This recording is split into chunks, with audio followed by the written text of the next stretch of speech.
আসসালামু আলাইকুম।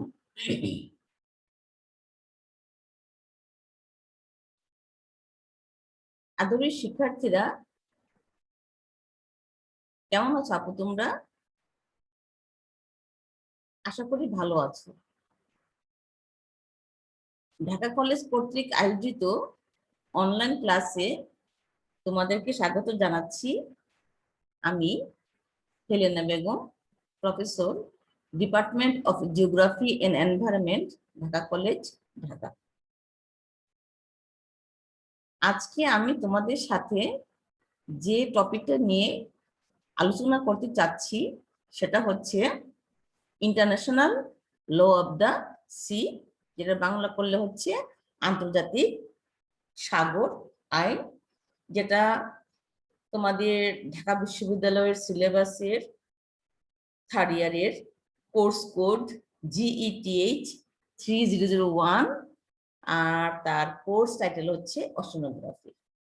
তাহলে অনার্স থার্ড ইয়ারের ওশেনোগ্রাফির একটি অংশ, কোর্স কোড হচ্ছে GETH 3001 এর একটি অংশ হচ্ছে আমাদের আজকের international law of the sea বা আন্তর্জাতিক সাগর আইন।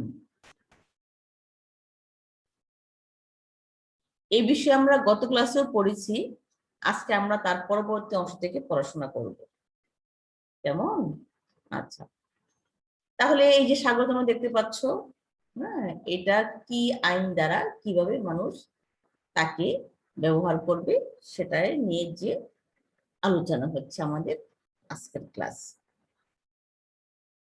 আর সাগর নিয়ে আইন নিয়ে যিনি প্রথম চিন্তা ভাবনা করেছেন ইনি হচ্ছেন এই ভদ্রলোক। ওনার নাম হচ্ছে হুগো গ্রোটিয়াস।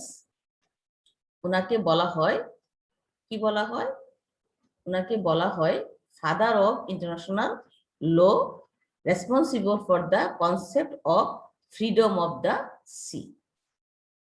তার সোজা কথা হচ্ছে সাগরের স্বাধীনতার যে কনসেপ্টটা, হ্যাঁ, এইটাই হচ্ছে উনি চিন্তা করেছেন বা দিয়েছেন। কেমন? এবং উনি হচ্ছে এই কনসেপ্টের ফাদার নামে খ্যাত বা পরিচিত। কি? হুগো গ্রোটিয়াস। কেমন? আচ্ছা, তাহলে আমরা আমাদের প্রশ্নে চললাম। আমরা গত ক্লাসে এই যে আন্তর্জাতিক সাগর আইন কখন তার সূত্রপাত হলো, কি কি বিবর্তনের মাধ্যমে, কত বছরের ব্যবধানে, কিভাবে, কত অনেক অনেক স্টেপ পেরিয়ে একটা আইন প্রণীত হয়েছে, যেটা হচ্ছে ল অফ দ্য ওশেন। কেমন? আচ্ছা, এটা আমরা গত ক্লাসে পড়েছিলাম। এবং তার সাথে আরো কি পড়েছিলাম এই অংশটা, যেন যে এই যে একটা আইন প্রণীত হলো, এই আইন প্রণয়নের ফলে আন্তর্জাতিক সমুদ্রকে কয়েকটি চিহ্নিত অঞ্চলে ভাগ করা যায়। কেমন? তাহলে আবারও ঠিক গত ক্লাসের মতো আমরা যদি ধরি যে ধরো এটা হচ্ছে অস্ট্রেলিয়া মহাদেশ, তাই না? তো অস্ট্রেলিয়া মহাদেশের এটা হচ্ছে সাগর, তাই তো? সাগর। তাহলে এই স্থলভাগ থেকে জলভাগে যখন আমি আসবো, কেমন, তাহলে এই আসার জায়গাটাকে কতগুলো চিহ্নিত অঞ্চলে ভাগ করা হয়েছে। কেমন? আমি আবার বলছি, স্থলভাগের সীমা থেকে জলভাগের দিকে যে অঞ্চলটা, এই অঞ্চলটাকে কতগুলো জায়গায়, কতগুলো নামে ভাগ করা হয়েছে। কেমন? তাহলে এই ভাগগুলো হচ্ছে সমুদ্র তটরেখা বা বেজলাইন, রাষ্ট্রীয় জলসীমা বা ইনল্যান্ড ইন্টারনাল ওয়াটার, নেক্সট উপকূলবর্তী অঞ্চল বা টেরিটোরিয়াল সি, নেক্সট নিকটস্থ বা সংলগ্ন অঞ্চল বা কন্টিগিউয়াস জোন, নেক্সট বিশেষ অর্থনৈতিক অঞ্চল বা এক্সক্লুসিভ ইকোনমিক জোন, নেক্সট মুক্ত সাগর বা হাই সি, এন্ড লাস্ট হচ্ছে মহীসোপান বা কন্টিনেন্টাল শেলফ। তাই তো? তাহলে আমি আবারও বলছি যে এই এই যে মনে ধরো মহাদেশ, মহাদেশ থেকে যদি কেউ মহাসাগরের দিকে যায়, এই যে মহাসাগর, এটা হচ্ছে মহাসাগর, কেমন? তাহলে মহাসাগর দিকে যখন যাবে তখন এইখান থেকে এদিকে যেতে যেতে 7টি আন্তর্জাতিকভাবে স্বীকৃত জোন চিহ্নিত করা হয়েছে আন্তর্জাতিক সাগর আইন দ্বারা, কেমন? তাহলে এই জোনগুলোর নাম হচ্ছে তটরেখা বা বেজলাইন। প্রথমটা হচ্ছে তটরেখা বা বেজলাইন, দ্বিতীয় হচ্ছে রাষ্ট্রীয় জলসীমা বা ইনল্যান্ড অর ইন্টারনাল ওয়াটার, 3 হচ্ছে উপকূলবর্তী অঞ্চল বা টেরিটোরিয়াল জোন, 4 হচ্ছে নিকটস্থ বা সংলগ্ন অঞ্চল বা কন্টিগিউয়াস জোন, 5 হচ্ছে বিশেষ অর্থনৈতিক অঞ্চল বা এক্সক্লুসিভ ইকোনমিক জোন, 6 হচ্ছে মুক্ত অঞ্চল বা হাইসি, এন্ড 7 হচ্ছে মহীসোপান বা কন্টিনেন্টাল শেলফ, কেমন? আচ্ছা, আমরা যদি ছবিটির দিকে তাকালে আমরা দেখতে পাবো যে প্রথমটা ছিল আমাদের কি, বেজ লাইন, অর্থাৎ এখান থেকেই আমরা শূন্য রেখা ধরি আর কি, যে এখান থেকে সমুদ্র দিকে যখন যাবো তখন কতটুকু যাব, যখন পরিমাপের প্রশ্নটা উঠবে তখন আমরা কাকে শূন্য ধরবো, কাকে ভিত্তি ধরবো, এটা হচ্ছে বেজ লাইন, এটা হচ্ছে বেজ লাইন। তারপর হচ্ছে ইন্টারনাল ওয়াটার বা ইনল্যান্ড ওয়াটার, এটা এই জায়গাটা। তারপর হচ্ছে টেরিটোরিয়াল সি বা উপকূলবর্তী অঞ্চল, তারপর হচ্ছে কন্টিগিউয়াস জোন, হ্যাঁ, এটা হচ্ছে কন্টিগিউয়াস জোন বা সংলগ্ন অঞ্চল। নেক্সট হচ্ছে এক্সক্লুসিভ ইকোনমিক জোন, বিশেষ অর্থনৈতিক অঞ্চল। তারপর হচ্ছে হাইসি বা মুক্ত সাগর, আর সবার লাস্ট হচ্ছে কন্টিনেন্টাল শেলফ বা মহীসোপান। তোমরা একটা জিনিস খেয়াল করো আপু, আর ক্লাসটা হচ্ছে খুব, আমার কাছে মনে হচ্ছে খুব ইন্টারেস্টিং, কেমন? এখন দেখি তোমাদেরকে আমরা কতটুকু আগ্রহী করে তুলতে পারি, কেমন? আচ্ছা, একটা জিনিস খেয়াল করো যে ইন্টারনাল অর ইনল্যান্ড ওয়াটার বলি, টেরিটোরিয়াল সি বলি, কন্টিগিউয়াস জোন বলি, এক্সক্লুসিভ ইকোনমিক জোন বলি, হাইসি বলি, সবগুলো কিন্তু পানি সংক্রান্ত, অর্থাৎ নীল জায়গাগুলো নিয়ে পানি, ঠিক আছে, এই পানি। আর একমাত্র কন্টিনেন্টাল শেলফ হচ্ছে বা মহীসোপান হচ্ছে মৃত্তিকা বা মাটি, কেমন?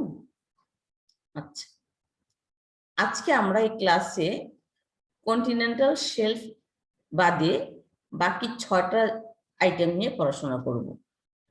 কন্টিনেন্টাল শেলফ বা মহীসোপান আমরা আগামী ক্লাসে আরো কিছু যোগ করে আমরা পড়াশোনা করব, যদি আমরা বেঁচে থাকি। আচ্ছা, তাহলে কি কি দাঁড়ালো? জোনগুলি হচ্ছে baseline, internal or inland water, territorial sea, contiguous zone, exclusive economic zone, high sea and continental shelf.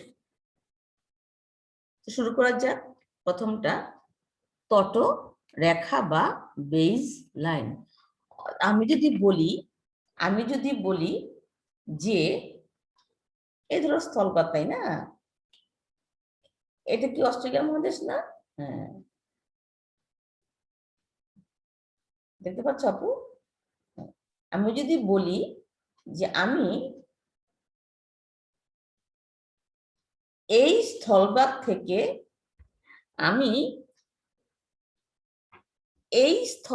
থেকে সাগরের দিকে 100 ফুট যাব, তাহলে এই যে 100 ফুট তার শুরুটা কোত্থেকে?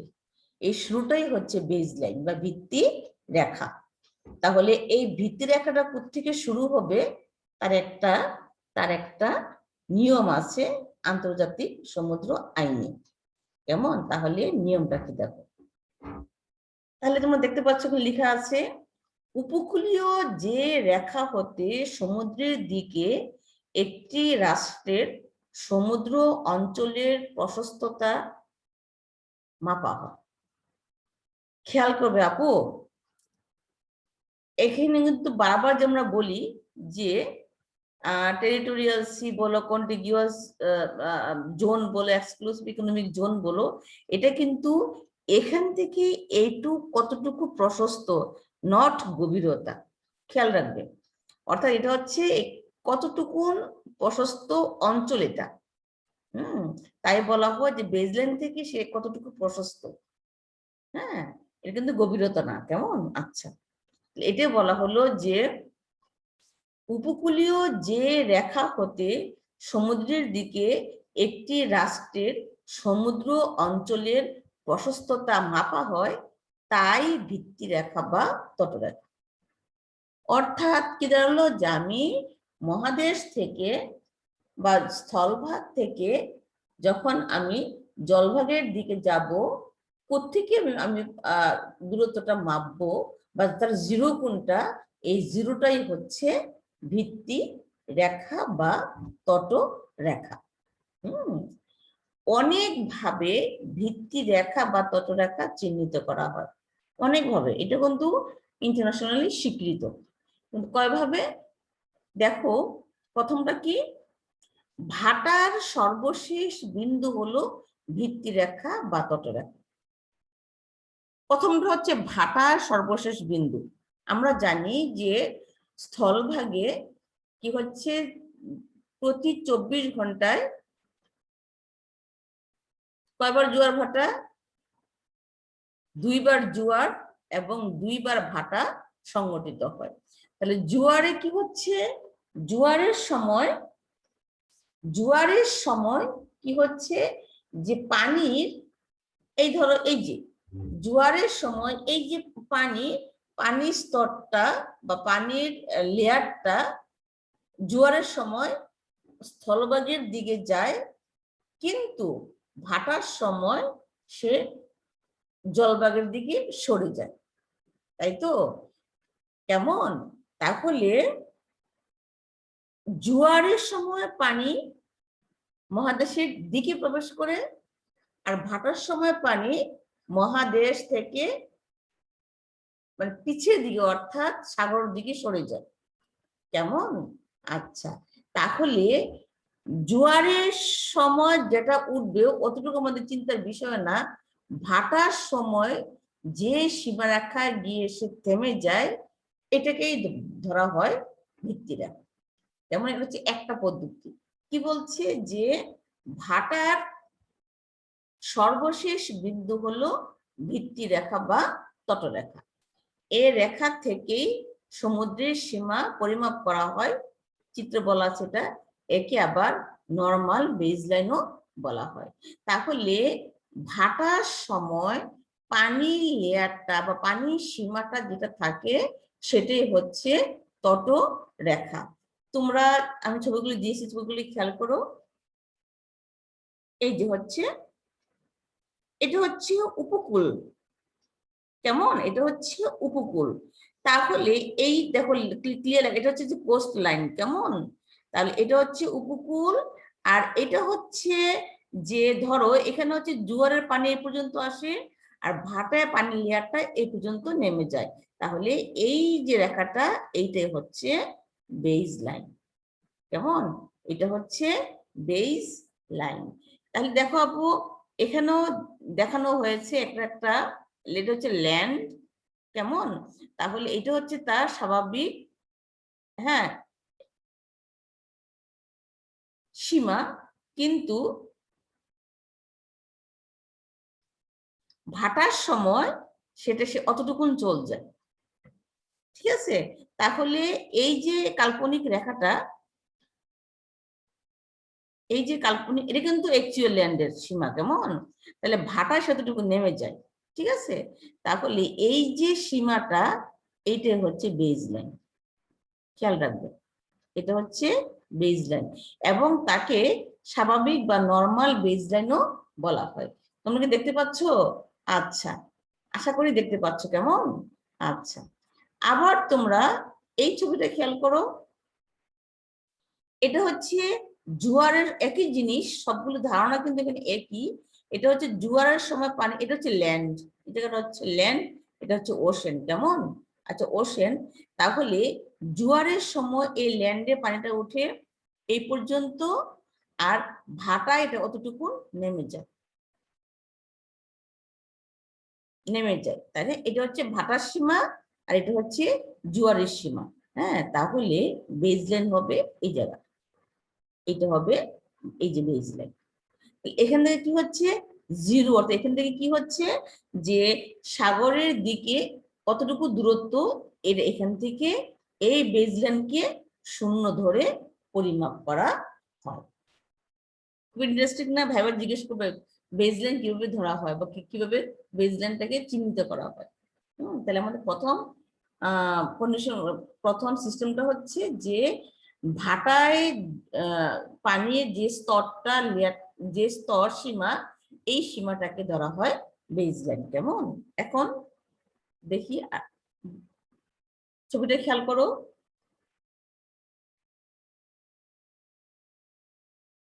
এটা ল্যান্ড না? এই যে ল্যান্ড, এখান থেকে নদী আসছে, এই যে মাউথ অফ রিভার, এটা হচ্ছে নদীর মুখ। কেমন? তারপরে হচ্ছে এটা হচ্ছে উপসাগর। হ্যাঁ, তাহলে তার যে বাইরের সীমা, এটা বলা হয় যে যে ভাটার যে সীমা, এটা হচ্ছে বেসলাইন। কেমন? আচ্ছা, এই যে বেসলাইন, ঠিক আছে? অর্থাৎ এটা হচ্ছে ভাটার শেষ সীমা, তাই তো? আচ্ছা, এটা হচ্ছে বেস লাইন। এখান থেকে এই যে শূন্য কাউন্ট, এখান থেকে এই যে শূন্য কাউন্ট করা হচ্ছে, ঠিক আছে? তাহলে এখান থেকে এটা হচ্ছে শূন্য, তাহলে এখান থেকে শূন্য থেকে কতটুকু দূরত্ব সে পরিমাপ করা হবে। কেমন? আচ্ছা, তাহলে বেসলাইন হচ্ছে শূন্য ধরা হচ্ছে, তাই তো? আচ্ছা, খ হচ্ছে কি গড় নিম্ন সীমা, মিন লো ওয়াটার মার্ক দ্বারাও ভিত্তিরেখা নির্ধারণ করা হয় চিত্র। তাহলে কি হচ্ছে গড় নিম্ন সীমা? ছবিটা খেয়াল করো। এতক্ষণ আমরা বললাম কি যে ভাটার শেষ সীমাটাই হচ্ছে কি যে বেসলাইন। আবার হচ্ছে কি যে গড়, জোয়ার ভাটার যে গড়, যে স্তর, গড় যে সীমা, সেটা দিয়েও কি হচ্ছে বেসলাইন নির্ধারণ করা হয়। এই ছবিটা খেয়াল করো তোমরা। এই যে দেখো, এই যে একটা দেশের সীমা এর এই পর্যন্ত আছে। হ্যাঁ, তো এটা হচ্ছে ভিতরের পানি। তাহলে তাহলে এইটুকু এরা গড় হিসেবে কাউন্ট করে এটা বেসলাইন পেল, ঠিক আছে? এটা হচ্ছে কার? জোয়ার ভাটার গড়, অর্থাৎ মিন লো ওয়াটার মার্ক, মিন লো ওয়াটার মার্ক। কেমন? তাহলে গড় নিম্ন সীমা দ্বারাও কিন্তু কি হচ্ছে বেসলাইন চিহ্নিত করা যায় বা হয়। এটা হচ্ছে আন্তর্জাতিকভাবে স্বীকৃত। এবার কতটা হলো যে যদি উপকূলবর্তী কোন রাষ্ট্র, তো অবশ্যই হওয়া লাগবে বেসলাইন, উপকূলবর্তী হতে হবে। যদি তার অনেক বিভিন্ন দ্বীপ থাকে, তার প্রান্তে যদি উপকূল ভাগে যে অনেকগুলো দ্বীপ থাকে, তখন এই দ্বীপগুলোর জন্যে, হ্যাঁ, যে সবসময় জোয়ার ভাটার যে সীমাটা নির্ধারণ করা কঠিন। কেমন? তখন কি করা হয়? সরল রেখার মতো ভিত্তি রেখা চিহ্নিত করা হয়। হ্যাঁ, এটাকে বলে আবার স্ট্রেইট বেসলাইন, বা কি বলবো বাংলাটা হচ্ছে সোজা ভিত্তি রেখা। তোমরা এই ছবিটা খেয়াল করো যে এটা হচ্ছে একটা ল্যান্ড, কেমন? দেখো তার উপকূলের অবস্থাটা কেমন, একেবারে জিগজ্যাগ, তাই না? অনেকগুলো মানে দেশের এক্সটেনশনটাই হচ্ছে এরকম, কেমন এরকম, মানে স্মুথ না। তখন এই যে বেজলিনটা কল্পনা করা হয় সেটা দেখো, এই দেখো সোজা, এই যে স্ট্রেইট, এখান থেকে এই, তারপর এখান থেকে হচ্ছে এই, তারপর হচ্ছে এই, তারপর হচ্ছে এই, কেমন? আচ্ছা, আবার একই জিনিস দেখো অন্য একটা দেশ, অন্য একটা উপকূলবর্তী দেশ, দেখো এই হচ্ছে দেশটা এবং তার অনেকগুলো ছোট ছোট আইল্যান্ড আছে। তখন কি করবে সে, দেখো যে বেজলাইন এই স্ট্রেট, তারপর এই স্ট্রেট, তারপর হচ্ছে এই স্ট্রেট, তারপর হচ্ছে এই স্ট্রেট, তারপর হচ্ছে এই স্ট্রেট, তখন দেবে হচ্ছে সোজা। এই ছবিটা একই জিনিস তোমরা তোমার দেখতে পাচ্ছ কিনা আমি জানি না কতটুকুন হবে। দেখো এটা হচ্ছে কোস্ট, উপকূলবর্তী দেশ একটা, তাই না? Coastal state. দেখো তার বেজ লাইন এই যে, তোমরা কি দেখতে পাচ্ছ? এই যে, এই যে স্ট্রেট, এই যে স্ট্রেট, এই যে স্ট্রেট, এই যে স্ট্রেট, এই যে হচ্ছে স্ট্রেট, কেমন? স্ট্রেট। ঠিক আছে আপু?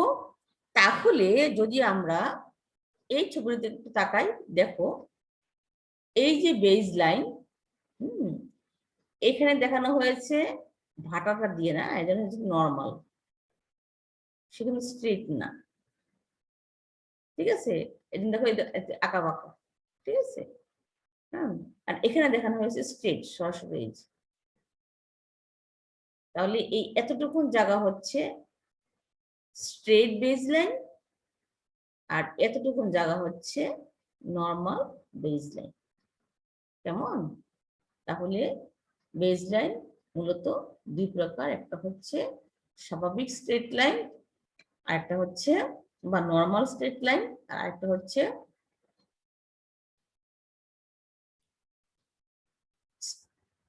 স্ট্রেট বেজ লাইন, কেমন? আচ্ছা,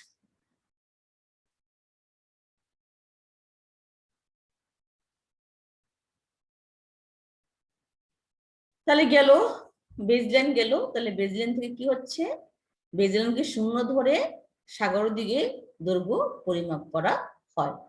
হ্যাঁ, এটা কিন্তু সাগর বরাবর দৈর্ঘ্য, গভীরতা না। ঠিক আছে, এখন হচ্ছে 2 নম্বর, রাষ্ট্রীয় জল সীমা, অর্থাৎ একটা রাষ্ট্রের পানি সীমা কতটুকু, কোনটাকে বলবো রাষ্ট্রীয় জল সীমা বা ইনল্যান্ড অর ইন্টারনাল ওয়াটার।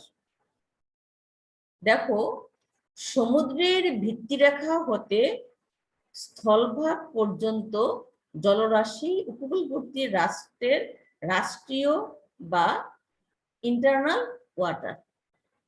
এই জলরাশিতে উপকূলীয় রাষ্ট্রের একতরফা এবং সম্পূর্ণ স্বাধীনতা বজায় থাকে। তাহলে কি হচ্ছে যে বেজলাইন থেকে, ভিত্তিরেখা থেকে উপকূলবর্তী দেশের অবশ্যই ভিত্তিরেখা থেকে দেশের অভ্যন্তরের দিকে, হ্যাঁ, যে পানিগুলো আছে এই পানিগুলো বলা হচ্ছে রাষ্ট্রীয় জলসীমা, কেমন? এবং এই অংশটার উপর ওই রাষ্ট্রের একতরফা এবং সম্পূর্ণ স্বাধীনতা বজায় থাকে। তাহলে দেখো আপু, আগে আমরা বেজলাইনটা খুঁজি। এটা মনে করো একটা ল্যান্ড, একটা দেশ, উপকূলবর্তী কোস্টাল স্টেট একটা, হ্যাঁ, এবং এটা হচ্ছে তার বেজ লাইন, এটা হচ্ছে তার বেজ লাইন যদি হয়, এটা যদি বেজ লাইন হয়, তাহলে এই পানিগুলো হচ্ছে ইনল্যান্ড ওয়াটার বা রাষ্ট্রীয় পানি, রাষ্ট্রীয় জলসীমা।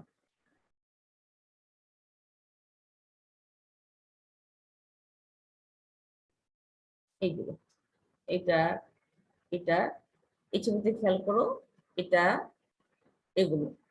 অথবা যদি আমরা এই ছবিতে খেয়াল করি তাহলে এগুলো হচ্ছে, এটা হচ্ছে, এগুলো হচ্ছে ইনল্যান্ড ইন্টারনাল ওয়াটার। এটা এগুলো কেমন, এগুলো হচ্ছে ইন্টারনাল ওয়াটার। কেমন? আচ্ছা, তাহলে আবার যদি আমরা এই ছবিটি খেয়াল করি তাহলে এটা ছিল বেসলাইন, তাহলে এইটা হবে ইন্টারনাল ওয়াটার। কেমন?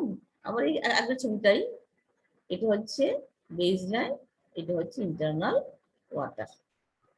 কেমন? অর্থাৎ তাহলে ভাইবার জিজ্ঞেস করলে যে বলা হয় যে ইনল্যান্ড ওয়াটার কোনটা, তাহলে আমাদের ইন্টারনাল ওয়াটার হবে বেসলাইনের থেকে দেশ স্থলভাগের দিকের যে পানিটা, সেটাই হচ্ছে ইনল্যান্ড ওয়াটার বা ইন্টারনাল ওয়াটার।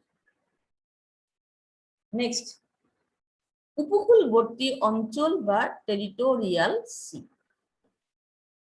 একটু খেয়াল করে শোনাফু, পরিমাপ গুলো এখানে বেশ কতগুলো সংখ্যা আছে এই অংশে, এই আইনটাতে। এই সংখ্যাগুলো আমরা ভালো করে মুখস্থ রাখবে যে কোনটার পরিমাপ কত, সবসময় কিন্তু 0 থেকে, তাই না? আচ্ছা, তাহলে উপকূলবর্তী অঞ্চল বলতে আমরা কোন জায়গাটাকে বুঝবো? দেখো, সমুদ্র আইন অনুসারে সমুদ্র তটরেখা বা ভিত্তিরেখা হতে 12 নটিক্যাল মাইল, কেমন, 12 নটিক্যাল মাইল পর্যন্ত এ অঞ্চল বিস্তৃত। তাহলে কি বলা হলো যে ভিত্তিরেখা অর্থাৎ 0 থেকে সমুদ্র দিকে যদি কেউ 12 নটিক্যাল 12 1 2 12 নটিক্যাল মাইল পর্যন্ত যায়, তাহলে যে রেখাটা যে অঞ্চলটা তৈরি হবে এই অঞ্চলটা হচ্ছে উপকূলবর্তী অঞ্চল বা টেরিটোরিয়াল সি অথবা টেরিটোরিয়াল সি। কেমন? আচ্ছা, উপকূলীয় রাষ্ট্র, উপকূলীয় রাষ্ট্র এ অঞ্চলের পানিপৃষ্ঠের উপরের বায়ুমণ্ডল, নিচের জলরাশি, সমুদ্রের তলদেশ এবং সমুদ্র তলদেশের নিচের অন্তর্ভূমির উপরও সার্বভৌম অধিকার পাবে। তবে এক্ষেত্রে উপকূলীয় রাষ্ট্রের সম্মতিক্রমে বিদেশি জাহাজের শান্তিপূর্ণ চলাচলের অধিকার থাকবে। কেমন? তাহলে আপনি তোমরা একটুখানি ছবিটা ভালো করে খেয়াল করে দেখো কি বলছে। প্রথম কথাটা হচ্ছে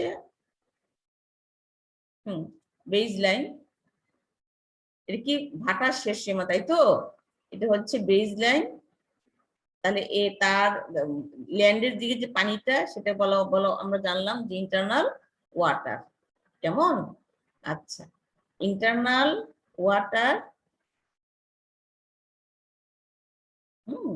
এই বেসলাইন 0 থেকে সাগরের দিকে 12 নটিক্যাল মাইল, এই যে সীমাটা, এই যে দৈর্ঘ্যটা, হ্যাঁ, এই যে দৈর্ঘ্যটা, এই যে অঞ্চলটা, হ্যাঁ, এইটাকে বলা হয় টেরিটোরিয়াল সি। এই যে টেরিটোরিয়াল সি, তার প্রশস্ত হচ্ছে 12 নটিক্যাল মাইল। খেয়াল রাখবে, এটা কিন্তু গভীরতাও না, তারপরে হচ্ছে এটা কিন্তু প্রশস্ততা, এটা কিন্তু এরিয়াও না, এটা হচ্ছে এই জায়গাটার কতটুকু প্রশস্ত, অর্থাৎ বেসলাইন থেকে সে কতটুকু এই দূরে পর্যন্ত স্থান নিয়ে এই জায়গাটা, এটা পরিমাপ হচ্ছে 12 নটিক্যাল মাইল। তাহলে কি দাঁড়ালো, বেসলাইন থেকে সমুদ্রের দিকে 12 নটিক্যাল মাইল যাওয়া পর্যন্ত জায়গাটা হবে, সেই জায়গাটাকে বলা হবে টেরিটোরিয়াল সি বা উপকূলবর্তী অঞ্চল। এখানে একটা জিনিস খেয়াল করো যে বলা হলো যে এই জায়গাটার উপর কি হচ্ছে, এই জায়গাটার উপর, এই জায়গাটার উপর কি কি অধিকার থাকবে? এটা হচ্ছে রাষ্ট্রীয় ভূখণ্ড, তাই তো, তারই তো অংশটা না? তাহলে দেখো যে ন্যাশনাল, হ্যাঁ, এয়ার স্পেস, বিমান, তারপরে এখানকার পানি এবং এখানকার বায়ুমণ্ডল এবং এখানকার যে নিচে এটা হচ্ছে কি আপু সি ফ্লোর, তাই তো? এটা হচ্ছে সি ফ্লোর, এর নিচে যে যা সম্পদ আছে সবকিছু অধিকার থাকবে হচ্ছে এই রাষ্ট্রীয় ভূখণ্ড বা রাষ্ট্রীয় উপকূলবর্তী ভূখণ্ডের। অর্থাৎ এই ভূখণ্ডের যদি এই অঞ্চল থাকে তাহলে তার বায়ুমণ্ডল, তার হচ্ছে পানিমণ্ডল, তার হচ্ছে তার নিচে যে মাটি আছে, এখানেও যেসব সম্পদ আছে যা আছে সবকিছু কি থাকবে এই উপকূলবর্তী দেশের আওতাধীন থাকবে। কেমন? তাহলে উপকূলবর্তী অঞ্চলের উপর উপকূলবর্তী অঞ্চল, এই অঞ্চলের বায়ুমণ্ডল, পানিমণ্ডল এবং মৃত্তিকা অর্থাৎ তলদেশের নিচে যে যা আছে সবকিছুর উপর একচ্ছত্র অধিকার থাকবে এই উপকূলবর্তী রাষ্ট্রের। কিন্তু কথা হচ্ছে যে এই রাষ্ট্রের, এটা অবশ্য রাষ্ট্র তাই না, তাহলে যেহেতু এই অঞ্চলটা তার আওতাধীন, কিন্তু বিদেশ থেকে জাহাজ যদি এখানে আসতে দেওয়া না হয় তাহলে তো এই জাহাজ থেকে নোঙর করতে পারবে না, পারবে না। এখানে এজন্য বলা হলো যে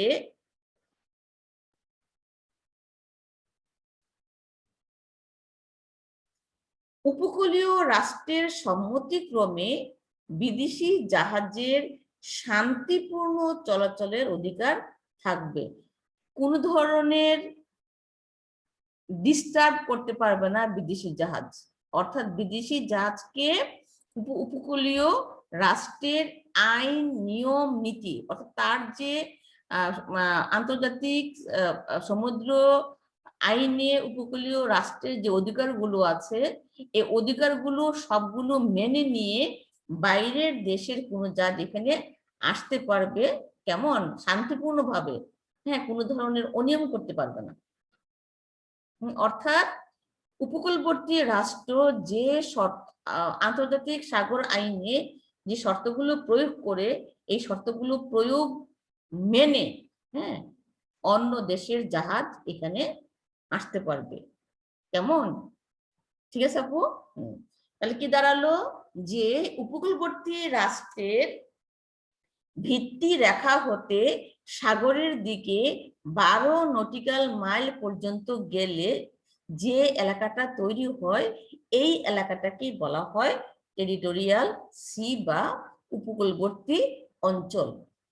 এ অঞ্চলের উপরের বায়ুমণ্ডল, মধ্যখানের বায়ুমণ্ডল বা জলরাশি এবং নিচের অশ্বমণ্ডল বা সমুদ্র তলদেশের বেশ খানিকটা জায়গা, হ্যাঁ, জুড়ে তার একচ্ছত্র অধিকার থাকবে। কার?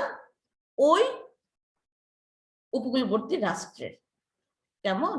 আচ্ছা, সার্বভৌম অধিকার থাকবে। খেয়াল রাখবে, একচ্ছত্র এবং সার্বভৌম অধিকার।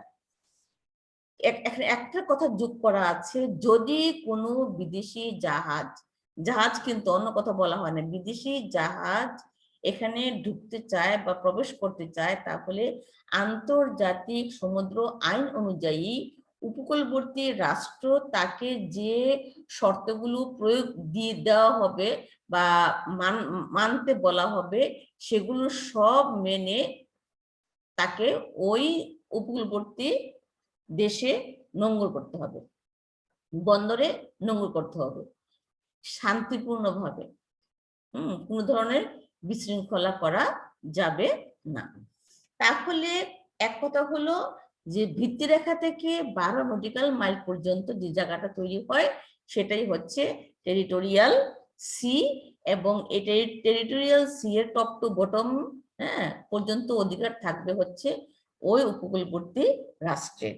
বিদেশি কোনো জাহাজ যদি এখানে আসতে চায় তাহলে উপকূলবর্তী রাষ্ট্রের সম্মতিক্রমে তার দেওয়া শর্ত অনুযায়ী মেনে তাকে ওই দেশের বন্দরে নোঙর করতে হবে। ক্লিয়ার আপু? আচ্ছা, এই ছবিটা খেয়াল করো।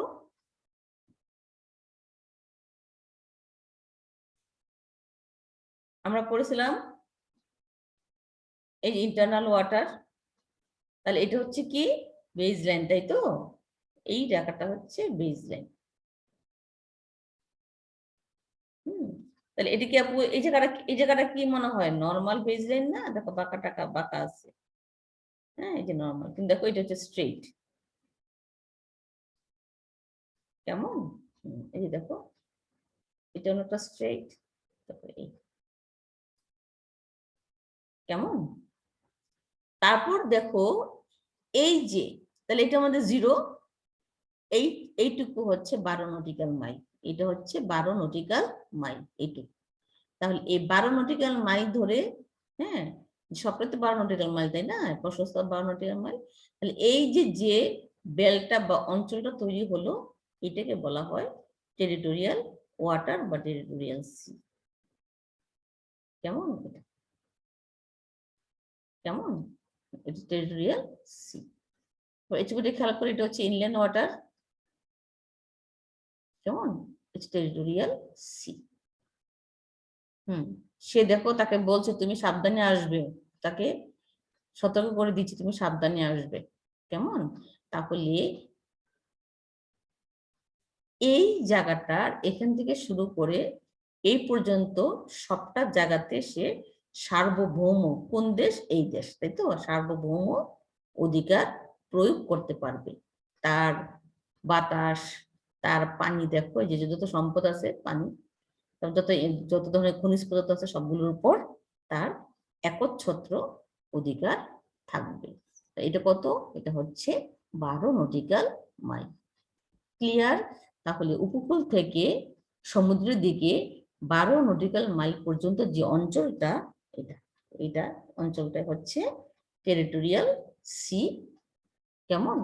এবং এটা হচ্ছে বায়ুমণ্ডল, বাড়িমণ্ডল এবং অশ্বমণ্ডল সবটারই একচ্ছত্র অধিকার থাকবে সংশ্লিষ্ট উপকূলবর্তী রাষ্ট্রের।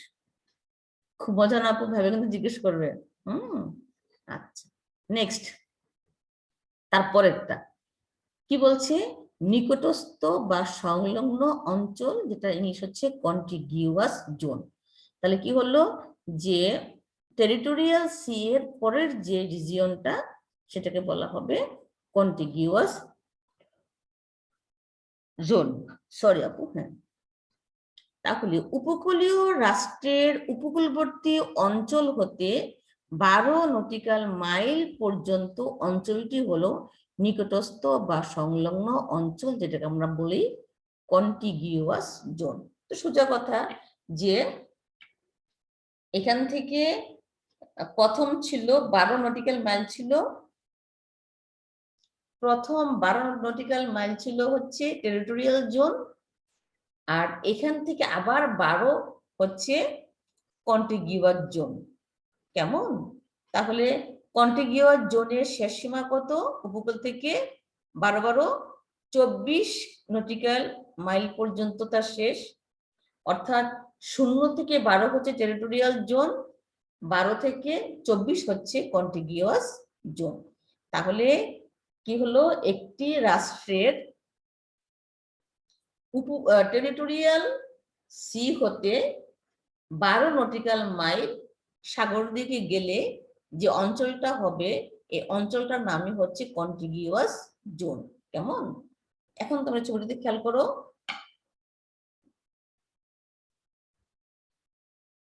বেজ লাইন, এই যে 12 নটিক্যাল মাইল হচ্ছে টেরিটোরিয়াল সি, তারপর টেরিটোরিয়াল সি এটা 12 থেকে আবার 12 নটিক্যাল মাইল সাগরের দিকে আসলে এই যে অঞ্চল, এটা বলা হয় কন্টিগিউয়াস জোন। তো তার শেষ সীমা কত? এটা হচ্ছে 0, এটা হচ্ছে 12, তারপর 12 যোগ করলে তার শেষ সীমা হচ্ছে 24, অর্থাৎ এই জায়গাটার সীমানা হচ্ছে 24 বিয়োগ 12 ইকুয়াল টু 12, এইটুকু হচ্ছে কন্টিগিউয়াস জোন। খেয়াল রাখবে কন্টিগিউয়াস জোন।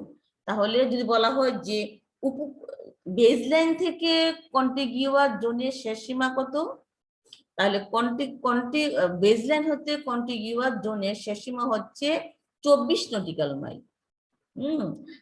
আর শুধুমাত্র কন্টিগিউয়াস জোনের ব্যক্তিগত 12 নটিক্যাল মাইল। তার শুরু হচ্ছে টেরিটোরিয়াল সি থেকে শুরু হয়ে 12 নটিক্যাল মাইল সাগরের দিকে গেলে যে অঞ্চলটা হবে, এই অঞ্চলটা হচ্ছে কন্টিগিউয়াস জোন। আমরা যদি ছবিটি খেয়াল করে দেখো, তাহলে এই হচ্ছে কি 0 না, বেস লাইন, ঠিক আছে। এটা হচ্ছে, দেখো যে এটা হচ্ছে বেস লাইন। তাহলে 12 নটিক্যাল মাইল হচ্ছে টেরিটোরিয়াল সি, আর এখানে 24 দেখানো হয়েছে, হ্যাঁ, কন্টিগিউয়াস জোন। তাহলে শুধুমাত্র কন্টিগিউয়াস জোন হচ্ছে 12 নটিক্যাল মাইল, আর তার বেসলাইন থেকে সীমা হচ্ছে 24 বা 24 নটিক্যাল মাইল। মনে থাকবে আপু? হ্যাঁ, তাহলে এটা হচ্ছে কন্টিগিউয়াস জোন। এখন দেখো, এই যে আমরা পড়লাম কন্টিগিউয়াস জোন, হ্যাঁ, এখান থেকে সংশ্লিষ্ট উপকূলবর্তী রাষ্ট্র সব কিন্তু ওই রাষ্ট্রের এখতিয়ারে। কেমন? আমরা যা বলছি, আমরা কিন্তু ধীরে ধীরে আবার ওই যে উপকূলবর্তী রাষ্ট্রের কি কি অধিকার থাকে ওই অঞ্চলে, সেটা কিন্তু পড়ে যাচ্ছে। এটা কিন্তু সমুদ্র আইন। কেমন? আচ্ছা, এখন দেখো, প্রাকৃতিক সম্পদ ও বিশেষ অর্থনৈতিক কর্মকাণ্ডের সার্বভৌমত্ব ভোগ করার সাথে সাথে এ অঞ্চলের মাধ্যমে উপকূলবর্তী অঞ্চলকে সুরক্ষিত রাখতে নিম্নের 4টি দিক সংশ্লিষ্ট দেশ কর্তৃক নিয়ন্ত্রিত হবে। তাহলে কি বলছে কথাটা, যে প্রাকৃতিক সম্পদ, অর্থাৎ এই অঞ্চলে যে প্রাকৃতিক সম্পদ আছে, এই প্রাকৃতিক সম্পদ এবং যেসব কর্মকাণ্ড, বিশেষ অর্থনৈতিক কর্মকাণ্ড যেখানে করা যায়, এই সবগুলোর সার্বভৌমত্ব ভোগ করবে হচ্ছে সংশ্লিষ্ট উপকূলবর্তী রাষ্ট্র। তার সাথে সাথে তার স্থলভাগের দিকে অঞ্চলের নাম কি? স্থলভাগের অঞ্চলের নাম হচ্ছে টেরিটোরিয়াল সি, তাই তো? টেরিটোরিয়াল সি কে সুরক্ষিত রাখতে, কেমন, অর্থাৎ পাহারা দিতে, হ্যাঁ, তাকে কয়টা? 4টা দিক নিয়ন্ত্রণ করে সে। কি হলো কথাটা আপু? কি বললো? যে এটা হচ্ছে মেইনল্যান্ড, তাই না?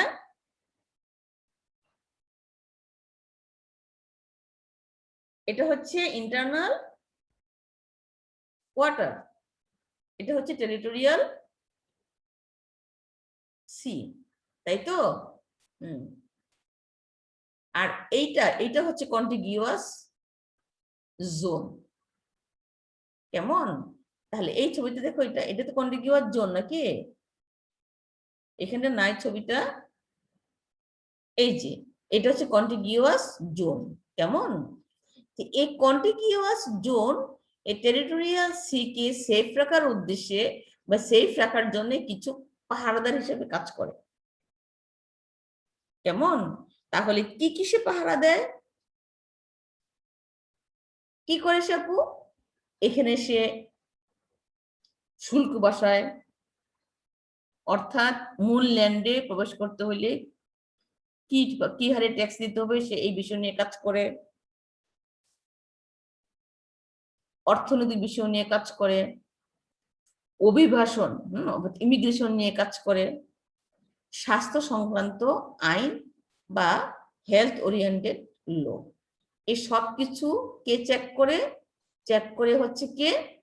কন্টিগিউয়াস জোন। আচ্ছা, কাকে সুরক্ষিত রাখতে? টেরিটোরিয়াল সি কে সুরক্ষিত রাখতে। আচ্ছা, তারপর দেখো, উল্লেখ্য, অন্য কোনো রাষ্ট্র যদি উল্লিখিত আইন ভঙ্গ করে সেক্ষেত্রে শাস্তির বিধান প্রয়োগ করার অধিকার থাকবে। এখন যে অন্য কোনো রাষ্ট্র এই যে কন্টিগিউয়াস জোন বা টেরিটোরিয়াল সিতে প্রবেশ করতে যদি বা কন্টিগিউয়াস জোন যে শর্তগুলো প্রয়োগ আরোপ করে অন্য দেশ থেকে আগত যে কোনো সেটা জল হোক, তারপরে হচ্ছে স্থল জলে তো হবে, নৌ হোক, বিমান হোক, হ্যাঁ, সে যে কন্ডিশন গুলো দিবে, এই কন্ডিশন গুলো অর্থাৎ কন্টিগিউয়াস জোন যে কন্ডিশন গুলো দিবে, হ্যাঁ, এই কন্ডিশন গুলো তাকে মানতে হবে। যদি না মানে, হ্যাঁ, সেখানে শাস্তির বিধান আছে, সেটাও কিন্তু সাগর আইনে বিধানগুলো রয়েছে, এবং যে বিধানগুলো রয়েছে সে হিসাবে তাকে শাস্তি ভোগ করতে হবে। এটাই বলা হলো যে উল্লেখ্য অন্য কোনো রাষ্ট্র যদি উল্লেখিত আইন ভঙ্গ করে বা এই নিয়মগুলো যে আছে যদি ভঙ্গ করে, সেক্ষেত্রে শাস্তির বিধান প্রয়োগ করার অধিকারও থাকবে ওই উপকূলবর্তী রাষ্ট্রের কন্টিগিউয়াস জোনের মাধ্যমে। কেমন? আচ্ছা, এবার এটাই দেখো, এই ছবিটাই দেখো, এখানে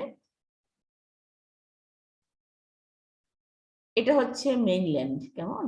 এই যে মেইনল্যান্ড, ঠিক আছে, এটা হচ্ছে বেজ লাইন, ঠিক আছে আপু, এটা হচ্ছে বেজ লাইন, আর এগুলো হচ্ছে ইন্টারনাল ওয়াটার। এই যে ইন্টারনাল ওয়াটার, কেমন? আর এটা কি? টেরিটোরিয়াল সি, এটা হচ্ছে কন্টিগিউয়াস জোন। তাহলে এই টেরিটোরিয়াল সি কে সেভ করতে এই নিয়ম কানুনগুলো এখানে প্রয়োগ করা হয়। অর্থাৎ তুমি যদি এখান থেকে এখানে ঢুকো, তাহলে এগুলি করতে হবে। তাহলে টেরিটোরিয়াল সি কে সেভ করার জন্য এই জিনিসগুলো এখানে প্রয়োগ করা হয়। কেমন? আচ্ছা, খুব মজা। এবার হচ্ছে এক্সক্লুসিভ ইকোনমিক জোন বা বিশেষ অর্থনৈতিক অঞ্চল। আগে আমরা কতটুকু গিয়েছিলাম আপু? কতটুকু গিয়েছিলাম আমরা? উপকূলবর্তী অঞ্চলের ছিল 12 নটিক্যাল মাইল, টেরিটোরিয়াল সি এর ছিল 12 নটিক্যাল মাইল, আর কন্টিগিউয়াস জোনের ছিল 12 নটিক্যাল মাইল, মোট ছিল 24 নটিক্যাল মাইল। অর্থাৎ এই দুটো মিলে ছিল 24 নটিক্যাল মাইল বেজলাইন থেকে সাগরের দিকে। কেমন? আচ্ছা, এখন দেখো তাহলে বিশেষ অর্থনৈতিক অঞ্চলটা কোনটা? খুবই মজা আপু।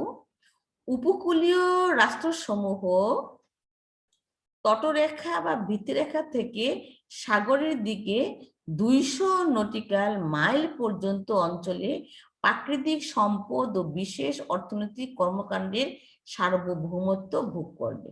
কি হচ্ছে? উপকূলবর্তী, আবার বলি আমি, উপকূলবর্তী রাষ্ট্রসমূহ তটরেখা বা ভিত্তিরেখা হতে সাগরের দিকে 200 নটিক্যাল মাইল পর্যন্ত অঞ্চলে প্রাকৃতিক সম্পদ ও বিশেষ অর্থনৈতিক কর্মকাণ্ডের সার্বভৌমত্ব ভোগ করবে। এর মধ্যে উপকূলবর্তী অঞ্চল কত বা টেরিটোরিয়াল সি ব্যতীত বাকি থাকলো কত আপু? টেরিটোরিয়াল সি এর প্রশস্ততা কত? 12 নটিক্যাল মাইল। তাহলে টোটাল হচ্ছে 200 নটিক্যাল মাইল, 12 বাদ দিলে হচ্ছে 188 না? এই যে 188 নটিক্যাল মাইল পর্যন্ত প্রশস্ত অঞ্চলটি হচ্ছে বিশেষ অর্থনৈতিক অঞ্চল বা এক্সক্লুসিভ ইকোনমিক জোন। খেয়াল করবে এখানে কিন্তু কন্টিগিউয়াস জোন কিন্তু ঢুকে গেল এর মধ্যে, তাই না? আচ্ছা, তাহলে ছবিটা খেয়াল করো, এই ছবিটা খেয়াল করো, এটাকে প্রথম খেয়াল করো, এটা হচ্ছে বেজ লাইন না, 0। তাহলে এইটুকু হচ্ছে টেরিটোরিয়াল সি, এইটুকু হচ্ছে কন্টিগিউয়াস জোন। তাহলে এইটা হচ্ছে প্রথম ছিল 12 নটিক্যাল মাইল, এই যে 12 নটিক্যাল মাইল, তারপর হচ্ছে 12 নটিক্যাল মাইল 24 ছিল। কিন্তু বিশেষ অর্থনৈতিক এক্সক্লুসিভ ইকোনমিক জোন হবে কোত্থেকে শুরু? এই যে এই 12 থেকে। তাহলে এই 12 থেকে এই 200, খেয়াল করো এই যে 200, এই যে এই 12 থেকে অর্থাৎ টেরিটোরিয়াল সি কন্টিগিউয়াস জোন, হ্যাঁ, টেরিটোরিয়াল সি এর পর থেকে 12 নটিক্যাল মাইলের পর থেকে 200 নটিক্যাল মাইল পর্যন্ত যে যে অঞ্চলটা দেখো, এইটা হচ্ছে এক্সক্লুসিভ ইকোনমিক জোন। তাহলে আপু তার শুরু কোনটা? এই যে দেখো, সে কিন্তু কন্টিগিউয়াস জোনটাকে নিয়ে নিয়েছে তার আন্ডারে, কেমন? তাহলে এই যে অঞ্চলটা, এই যে 188 নটিক্যাল মাইল, তাহলে এখানে কোনটা হবে? একই জিনিস, এই যে 188 নটিক্যাল মাইল, 188 নটিক্যাল মাইল। তাহলে এই যে অঞ্চলটা এখান থেকে এই পর্যন্ত, এই যে অঞ্চলটা, এটাই হচ্ছে এক্সক্লুসিভ ইকোনমিক জোন। এই দেখো, এই যেটা এক্সক্লুসিভ ইকোনমিক জোন, কেমন? এই ছবিতে খেয়াল করো। এটা হচ্ছে ল্যান্ড, এটা হচ্ছে বেজ লাইন। তাহলে এই 12 নটিক্যাল মাইল হচ্ছে তার হচ্ছে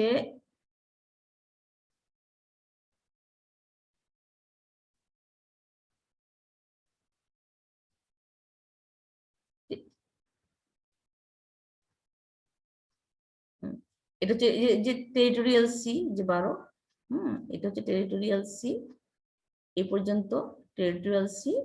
তারপরে এখানে কিন্তু কন্টিগিউয়াস জোন আলাদা করে দেখানো না, দেখি একবারে লিখে দিয়েছে। এটা হচ্ছে এই যে, এই হচ্ছে 12 থেকে 200, এই যে 200, এটুক হচ্ছে এক্সক্লুসিভ ইকোনমিক জোন। তাহলে এই যে হচ্ছে 12, এটা হচ্ছে 200, তাহলে এইটুক হচ্ছে এক্সক্লুসিভ ইকোনমিক জোন। খেয়াল রাখবে, কেমন? আর তার এইখানে যে 12 নটিক্যাল মাইল, হ্যাঁ, 12 মানে কি 24 + 12 = 12, এটা হচ্ছে কন্টিগিউয়াস জোন, কেমন? কন্টিগিউয়াস জোন, কিন্তু এই সবটা মিলে হচ্ছে এক্সক্লুসিভ ইকোনমিক জোন। মনে থাকবে আপু? তাহলে কি দাঁড়ালো? যে ভিত্তি রেখা থেকে 200 সাগরের দিকে 200 নটিক্যাল মাইল পর্যন্ত, হ্যাঁ, এর মধ্যে উপকূলবর্তী রাষ্ট্রের সার্বভৌম ক্ষমতা থাকবে। তার মধ্যে 12 নটিক্যাল মাইল থেকে 200 নটিক্যাল মাইল পর্যন্ত মাঝখানে যে অঞ্চলটা, অর্থাৎ 188 নটিক্যাল মাইল প্রশস্ততার যে অঞ্চলটা, এটাকে বলা হবে এক্সক্লুসিভ ইকোনমিক জোন বা বিশেষ অর্থনৈতিক অঞ্চল। হ্যাঁ, তাহলে একটা দেশের বিশেষ অর্থনৈতিক অঞ্চলের প্রশস্ততা হচ্ছে 188 নটিক্যাল মাইল। যদি তার সীমা বলো, তার সীমাটা হচ্ছে 12 নটিক্যাল মাইল থেকে 200 নটিক্যাল মাইল ভিত্তি রেখা থেকে সাগরের দিকে, কেমন? আচ্ছা, তাহলে এই যে বিশেষ অর্থনৈতিক অঞ্চল, এই অঞ্চলটার উপর উপকূলবর্তী রাষ্ট্রের কি কি অধিকার থাকে? অর্থাৎ এই যে এক্সক্লুসিভ ইকোনমিক জোন, এখান থেকে এই পর্যন্ত যে জোনটা, এই এই এলাকাটার উপর এই যে রাষ্ট্র, তার কি অধিকার থাকে? এই ছবিতে এই যে এক্সক্লুসিভ ইকোনমিক জোন, এই জায়গাটার উপর এই যে রাষ্ট্র, তার কি অধিকার থাকে? কি অধিকার থাকে?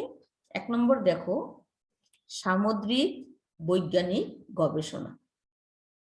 এইখানে 1 নম্বর কি, যে উপকূলবর্তী রাষ্ট্র এই অঞ্চলে সমুদ্র সংক্রান্ত যে কোনো সায়েন্টিফিক রিসার্চ করতে পারবে, কেমন? আচ্ছা, সামুদ্রিক পরিবেশ রক্ষণ ও সংরক্ষণের বিশেষ বৈধ কর্তৃত্ব থাকবে। সামুদ্রিক পরিবেশ রক্ষা করতে হলে কি কি কাজ করা উচিত বা করতে হবে, এই কাজগুলো এখানে ওরা করতে পারবে, অন্য কোনো রাষ্ট্র এখানে বাধা দিতে পারবে না। মূল কথা কি, সামুদ্রিক আইন অনুসারে, ইচ্ছে মতো কিন্তু করতে পারবে না। তাহলে সামুদ্রিক আইন অনুসারে এই অঞ্চলের পরিবেশ রক্ষণ ও সংরক্ষণের জন্য যে ক্ষমতা দেওয়া হয়েছে, উনি উপকূলবর্তী রাষ্ট্র এই ক্ষমতা এখানে প্রয়োগ করতে পারবে। কৃত্রিম হ্রদ, কৃত্রিম দ্বীপ স্থাপন ও অবকাঠামো নির্মাণ, কৃত্রিম আর্টিফিশিয়াল আইল্যান্ড, হ্যাঁ, এখানে এরা বসাতে পারবে এবং বিভিন্ন স্ট্রাকচার তৈরি করতে পারবে। তাহলে কি কথা দাঁড়ালো? কৃত্রিম হ্রদ, কৃত্রিম দ্বীপ স্থাপন ও অবকাঠামো নির্মাণ করতে পারবে এই জায়গাটার মধ্যে। কোনকে? ওই যে উপকূলবর্তী রাষ্ট্র। বায়ু, সমুদ্র স্রোত এবং পানি থেকে শক্তি উৎপাদন করতে পারবে। তাহলে উপকূলবর্তী রাষ্ট্র এই অঞ্চলের বায়ু, সমুদ্র স্রোত এবং পানি থেকে শক্তি উৎপাদন করতে পারবে। কেমন? এই আইন অনুযায়ী জৈব অজৈব সম্পদ অনুসন্ধান, অর্থাৎ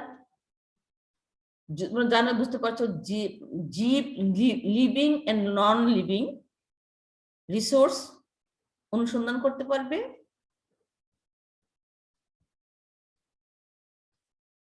জৈব অজৈব সম্পদ অনুসন্ধান করতে পারবে, আহরণ করতে পারবে এবং সংরক্ষণ করতে পারবে। তার সাথে আরো কি?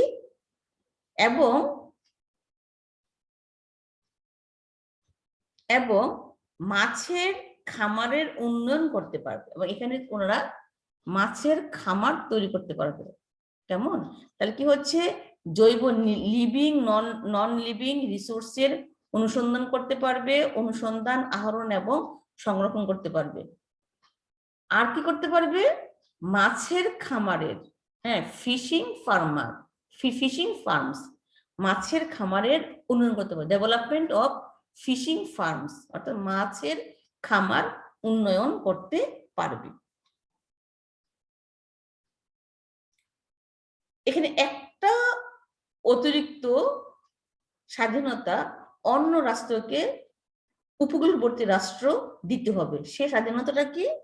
স্বাধীনতাটা হচ্ছে, তবে এই অঞ্চলে অন্যান্য দেশের নৌ ও বিমান চলাচলের স্বাধীনতা এবং সমুদ্রের নিচে পাইপলাইন ও টেলিফোন লাইন বসানোর অনুমতি থাকবে। তাহলে কি হচ্ছে? এই ক্ষেত্রে উপকূলবর্তী রাষ্ট্রের অন্য দেশের প্রয়োজনে নৌ এবং বিমান চলাচলের স্বাধীনতা দিতে হবে। তার সাথে ওই এই অঞ্চলের সমুদ্রের নিচে পাইপলাইন ও টেলিফোন লাইন বসানোর অনুমতি দিতে হবে বা অনুমতি থাকবে অন্য দেশের। তাহলে আমরা তখন যখন পড়লাম যে উপকূলবর্তী রাষ্ট্রের ওই অঞ্চলে সামুদ্রিক বৈজ্ঞানিক গবেষণা করতে পারবে, সামুদ্রিক পরিবেশ সংরক্ষণ ও সংরক্ষণের বিশেষ বৈধ কর্তৃত্ব থাকবে, কৃত্রিম দ্বীপ স্থাপন ও অবকাঠামো নির্মাণ করতে পারবে, বায়ু, সমুদ্র স্রোত এবং পানি থেকে শক্তি উৎপাদন করতে পারবে, জৈব অজৈব সম্পদের অনুসন্ধান, আহরণ এবং সংরক্ষণ করতে পারবে, তার সাথে মাছের খামারের উন্নয়ন করতে পারবে। তার সাথে আরেকটা কাজ করতে, তাকে আরেকটা ক্ষমতা দিতে হবে অন্য দেশকে, যে দেশের নৌ এবং বিমান চলাচলের স্বাধীনতা দিতে হবে। অর্থাৎ এই অঞ্চলে নৌ এবং মানে জাহাজ এবং বিমান চলাচল করতে পারবে এবং সমুদ্রের নিচে পাইপলাইন ও টেলিফোন লাইন বসানোর অনুমতি দিতে হবে। কেমন? অন্য, তাহলে কি দাঁড়ালো? অন্য দেশ তার প্রয়োজনে যদি এই অঞ্চলে পাইপলাইন ও টেলিফোন লাইন বসাতে চায় তাহলেও দিতে হবে এবং অন্য দেশের নৌ ও বিমান চলাচলের স্বাধীনতা দিতে হবে। কেমন? আচ্ছা, তাহলে দেখি আমরা ছবিটাতে কি আছে। দেখো, একটা ছবি, সুন্দর ছবি। এই দেখো, এটা হচ্ছে এক্সক্লুসিভ ইকোনমিক জোন। কেমন? তাহলে দেখো আপু, এই যে এক্সক্লুসিভ ইকোনমিক জোনের, আমরা কি বলেছিলাম যে এক্সক্লুসিভ ইকোনমিক জোন কিন্তু কন্টিগুয়াস জোনকে কভার করে নিয়েছে, তাই না? এই যে এইখানে ওই কনসেপ্টটা চলে আসছে যে দেখো, এই অঞ্চলে international air space air space থাকবে এই পর্যন্ত, খেয়াল করো এই পর্যন্ত, অর্থাৎ টেরিটোরিয়াল সি পর্যন্ত।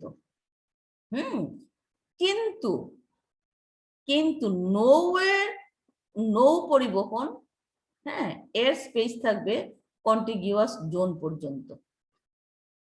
খেয়াল করে, এটা হচ্ছে অবাধ, তাই না? অবাধ কেমন, এর জন্য হচ্ছে কি যে দেখো যে ইকোনমিক এক্সক্লুসিভ ইকোনমিক জোনে এই দেশ, এটা তো তার দেশ নাকি, এই দেশটারই তো না, তাহলে সে তার সার্বভৌম অধিকার ভোগ করবে, যা যা বললাম আমি। কিন্তু কিন্তু অন্য দেশের, হ্যাঁ, এয়ার স্পেস পুরোটাই অধিকার দিতে হবে এবং নৌ পরিবহনের সুযোগ দিতে হবে কন্টিগিউয়াস জোন পর্যন্ত। আমি ক্লিয়ার করতে পারলাম? তখনই চলে আসে কন্টিগিউয়াস জোনের ধারণাটা এক্সক্লুসিভ ইকোনমিক জোনে। ক্লিয়ার? এটা বলা হলো যে নৌ ও বিমান, তাহলে অঞ্চলে নৌ বিমান চলাচলের স্বাধীনতা দিবে, কিন্তু নৌয়ের বেলা হচ্ছে একটা, বিমানের বেলা হচ্ছে একটা। তাহলে নৌয়ের বেলা হচ্ছে কন্টিগিউয়াস জোন পর্যন্ত, আর বিমানের বেলা হচ্ছে টেরিটোরিয়াল সি এর শেষ সীমা পর্যন্ত। এবং এই যে নিচের যে স্থলভাগ, সেখানে কি হচ্ছে, পাইপলাইন এবং টেলিফোন লাইন বসানোর অধিকার দিতে হবে সাগর আইন অনুযায়ী অন্য দেশকে। কেমন, এই ছিল অধিকার। ক্লিয়ার? তাহলে কি হচ্ছে, এটা কিন্তু খুব একটা গুরুত্বপূর্ণ জোন। তাহলে কি দাঁড়ালো, এক্সক্লুসিভ ইকোনমিক জোন হচ্ছে টেরিটোরিয়াল জোনের শেষ সীমা, অর্থাৎ 12 নটিক্যাল মাইল থেকে 200 নটিক্যাল মাইল পর্যন্ত যে অঞ্চলটা, সেটা হচ্ছে এক্সক্লুসিভ ইকোনমিক জোন। এবং এই জোনের মধ্যে উপকূলবর্তী রাষ্ট্রের অনেকগুলো ক্ষমতা প্রয়োগ করতে পারবে, যেটা এতক্ষণ ধরে আমি বললাম, ওদের ক্ষমতা আছে সার্বভৌম এখানে গবেষণা করা, বৈজ্ঞানিক গবেষণা করা, সব ধরনের সম্পদ আহরণ করা, নিচেরও আছে উপরেরও আছে, কেমন, হ্যাঁ। তারপরে হচ্ছে আর্টিফিশিয়াল দ্বীপ তৈরি করা, কেমন, মাছের খামার তৈরি করা, এই সবগুলো অধিকার ভোগ করবে সংশ্লিষ্ট উপকূলবর্তী রাষ্ট্র। কিন্তু তাকে আবার অন্য রাষ্ট্রের বিমান এবং নৌ পরিবহনের সুযোগ দিতে হবে। তবে কন্ডিশন হচ্ছে কি, যে বিমান দিবে হচ্ছে টেরিটোরিয়ালের শেষ সীমা পর্যন্ত, আর আর নৌ দিবে হচ্ছে কন্টিগিউয়াস জোনের শেষ সীমা পর্যন্ত। কেমন? আচ্ছা। এবং পানির মানে মাটির নিচে আর কি সুযোগ সুবিধা দিতে হবে, পাইপলাইন ও টেলিফোন লাইন বসানোর অধিকার দিতে হবে। এগুলি ছিল এক্সক্লুসিভ ইকোনমিক জোনের ভূকৃত উপকূলবর্তী রাষ্ট্রের, এবং তাকে কি ছাড় দিতে হবে সেটা। এটা ছাড় বলা ঠিক না, এটা হচ্ছে দিতেই হবে, নাহলে কি করে আসবে। হ্যাঁ, এবার হচ্ছে মুক্ত সাগর। মুক্ত সাগর হচ্ছে, আমরা তখন ছিলাম কত পর্যন্ত, এক্সক্লুসিভ ইকোনমিক জোন ছিল, লাস্ট সীমা ছিল কত, 200 নটিক্যাল মাইল। কেমন? তাহলে সোজা কথা, 200 নটিক্যাল মাইল, তাহলে এটা যদি মহাদেশ হয়, দেখতে পাচ্ছ, স্থলভাগ থেকে 200 নটিক্যাল মাইল পর্যন্ত ছিল এক্সক্লুসিভ ইকোনমিক জোন, তারপরে হচ্ছে মুক্ত সাগর, সোজা হিসাব। কেমন? তাহলে এটা কি, যে ভিত্তি রেখা থেকে 200 নটিক্যাল মাইলের পর শুরু হয় মুক্ত সাগর বা হাই সি। আচ্ছা, চিত্র দেখো, খুবই ইজি। আমাদের এই যে 200 নটিক্যাল মাইল, এই যে 200 নটিক্যাল মাইল ছিল, বেজলাইন থেকে 200 নটিক্যাল মাইলের শেষ সীমা ছিল আমাদের এক্সক্লুসিভ ইকোনমিক জোনের শেষ সীমা। তারপরে শুরু হয়ে যায় হাই সি, এটা হচ্ছে হাই সি। কেমন? এটা হচ্ছে হাই সি, ঠিক আছে? এই যে হাই সি, 200 নটিক্যাল মাইল পরে হচ্ছে হাই সি। কেমন? এই যে হচ্ছে হাই সি, ঠিক আছে? হ্যাঁ, দেখো সমুদ্র ছবি এড করেছে এখানে, হাই সি। শুধু নীল আর পানি আর মেঘ না, হ্যাঁ। এবং এখানে হচ্ছে চলছে ব্যবসা বাণিজ্য, এই দিক দিয়ে আসবে, হাইসি দিয়ে আসে, এই তো কথাটা। আচ্ছা, তাহলে কি হলো, ভিত্তি রেখা থেকে 200 নটিক্যাল মাইলের পর শুরু হয় হাইসি। আচ্ছা, এখন দেখো হাইসি অঞ্চলের কি স্বাধীনতা থাকে। ভূভাগ বেষ্টিত রাষ্ট্র হোক আর উপকূলবর্তী রাষ্ট্র হোক, আপু ভূভাগ বেষ্টিত রাষ্ট্র কি, যে রাষ্ট্রের চারিসীমায় হচ্ছে কি মাটি, কোনো পানি নাই। যেমন বাংলাদেশ 3 দিকে হচ্ছে মাটি আর একদিকে হচ্ছে পানি, অর্থাৎ বঙ্গোপসাগর আছে, কিন্তু অনেকগুলো রাষ্ট্র আছে তার চারপাশে মাটি, যেমন ধরো নেপাল, ভুটান, হ্যাঁ, আফগানিস্তান, এই যে রাষ্ট্রগুলি, হ্যাঁ, এই রাষ্ট্রগুলি কি হচ্ছে স্থলভাগ বেষ্টিত।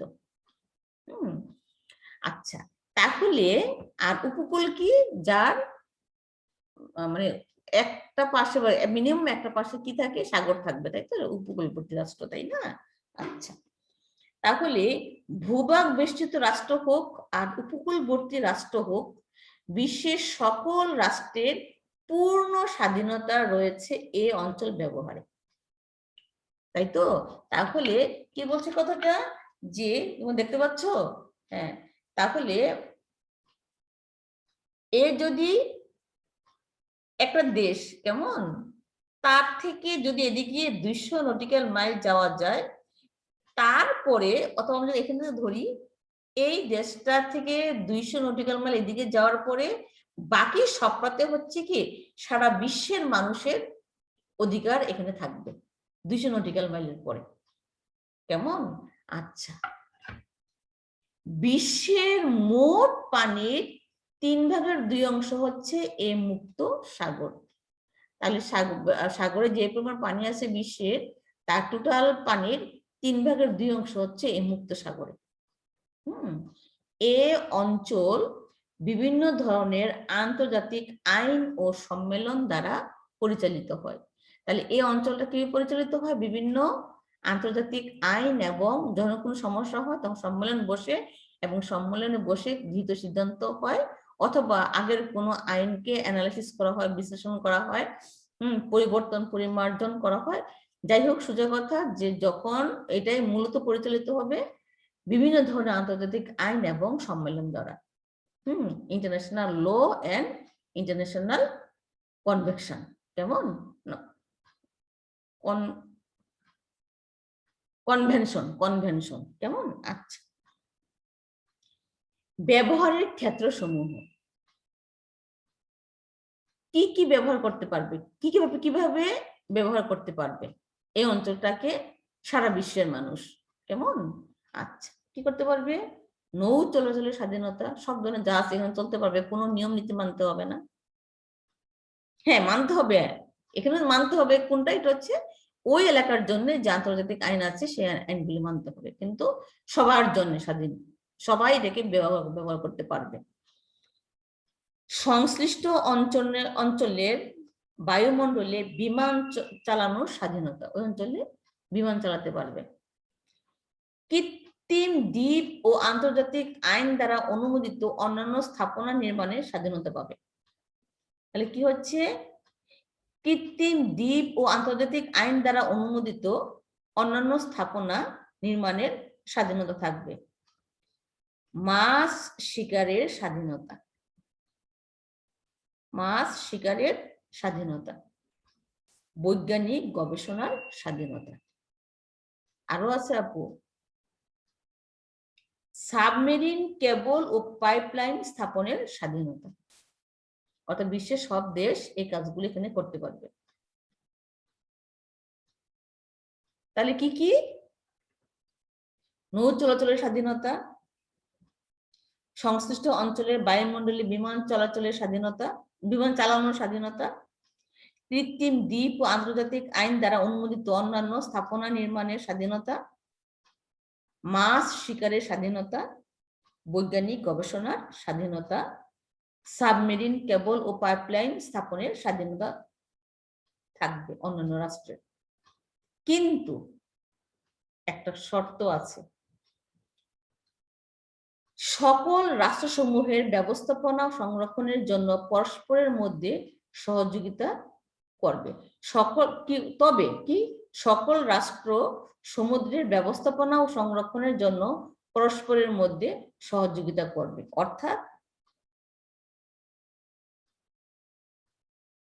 অর্থাৎ এইটা ব্যবহারের জন্য সকল রাষ্ট্র একে অপরকে সহযোগিতা করতে হবে। আমি সহযোগিতা করব না, শুধু নিয়ে যাব, সেটা হবে না। সবাই সবাইকে সহযোগিতা করে এই কাজগুলো করতে হবে। আরেকটা ব্যাপার, এই 200 নটিক্যাল মাইলের পরে অনুন্নত বা উন্নয়নশীল দেশের পক্ষে সম্পদ আহরণ করার মতো শক্তি, সামর্থ্য, যোগ্যতা, তারপরে হচ্ছে তোমার প্রযুক্তি কিন্তু থাকে না।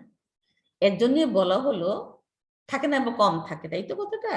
এর জন্য বলা হলো যে উল্লেখ্য মুক্ত সাগর অধিকাংশ উন্নয়নশীল ও অনুন্নত দেশসমূহের জন্য তাৎক্ষণিকভাবে কোনো সুবিধা বহন করবে না।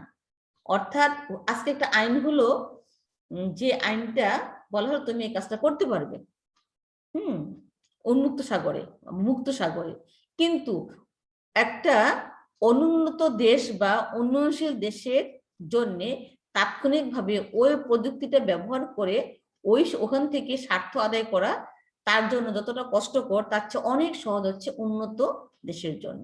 এর জন্য বলা হলো যে মুক্ত সাগর অধিকাংশ উন্নয়নশীল ও অনুন্নত দেশসমূহের জন্য তাৎক্ষণিকভাবে কোনো সুবিধা বহন করতে পারবে না। আচ্ছা, তবে আমরা দেখতে পাই যে এই অঞ্চলের প্রধান দুইটি বৈশিষ্ট্য আছে। এই অঞ্চলে মুক্ত সি এর প্রধান দুইটি বৈশিষ্ট্য। কি বৈশিষ্ট্য দেখো আপু?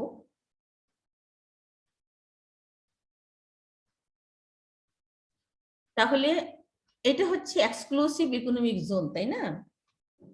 এটা এই তো 200 নটিক্যাল মাইল না, এক্সক্লুসিভ ইকোনমিক জোন।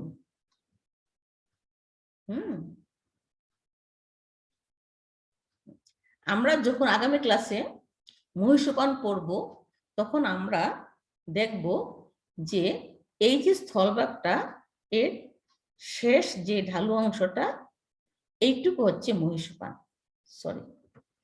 এইটা হচ্ছে মহীসোপান।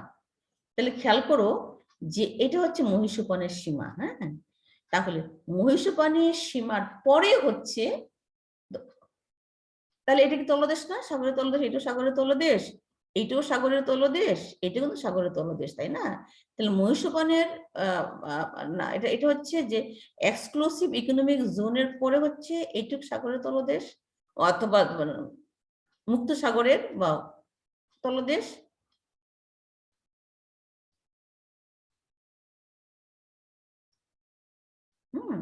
এইটুকু তলদেশ, তাই তো?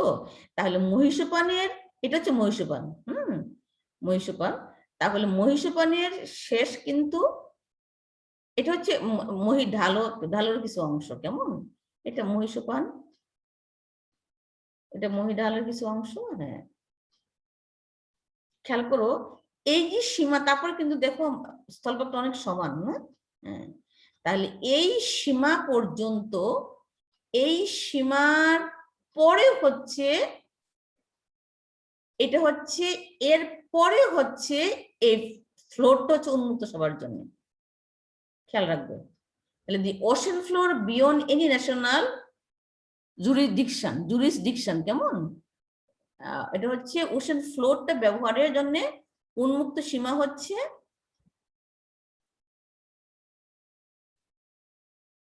এরপরে। আর marine areas beyond any national jurisdiction, এটা হচ্ছে মেরিন এরিয়া অর্থাৎ সমুদ্র সীমা, খেয়াল রাখবে, এটা হচ্ছে পানিকে ব্যবহার করতে পারবে এই সীমার পর থেকে, আর তলদেশ ব্যবহার করতে পারবে এই সীমার পর থেকে, খেয়াল রাখবে। তাহলে এইটা হচ্ছে এই সীমা। এই সীমার পরে হচ্ছে, এটা হচ্ছে কন্টিনেন্টাল শেলফের পরে হচ্ছে কন্টিনেন্টাল স্লোপ, কন্টিনেন্টাল স্লোপের পরে হচ্ছে ওশেন ফ্লোর ইউজ করতে পারবে। আর এক্সক্লুসিভ ইকোনমিক জোনের পর থেকে এখান থেকে শুরু হবে পানি অর্থাৎ মেরিনটাকে, সমুদ্রকে ব্যবহার করা, হাই সি এর। কেমন? এটা হচ্ছে বিমানও হতে পারে। এখান থেকে শুরু হবে কি মেরিন, এটা হচ্ছে সি ফ্লোর। এটা হচ্ছে এলাকার বিশেষ বৈশিষ্ট্য। তাহলে কি হচ্ছে, কন্টিনেন্টাল স্লোপের পর থেকে, খেয়াল করো কন্টিনেন্টাল স্লোপ, হ্যাঁ, এটা হচ্ছে কন্টিনেন্টাল স্লোপের পর থেকে হচ্ছে সি ফ্লোর, আর হচ্ছে এক্সক্লুসিভ ইকোনমিক জোনের পর থেকে হচ্ছে কি মেরিন, সামুদ্রিক অঞ্চলটাকে ওরা বা যে কোনো মানুষ ইউজ করতে পারবে। কেমন? কিন্তু সি ফ্লোর ইউজ করতে পারবে হচ্ছে বিশ্ব সমাজ হচ্ছে, এটা হচ্ছে কন্টিনেন্টাল স্লোপের পর থেকে। কেমন? তাহলে যদি আমরা আজকের ক্লাসটাকে জিস্ট করি, তাহলে আমরা মূলত 6টা পড়লাম। একটা হচ্ছে বেসলাইন, আরেকটা হচ্ছে ইন্টারনাল ওয়াটার, তারপর হচ্ছে territorial sea, contiguous zone, exclusive economic zone, আর হচ্ছে হাই সি।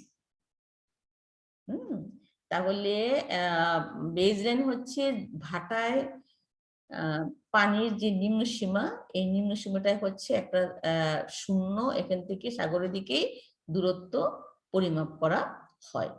কেমন?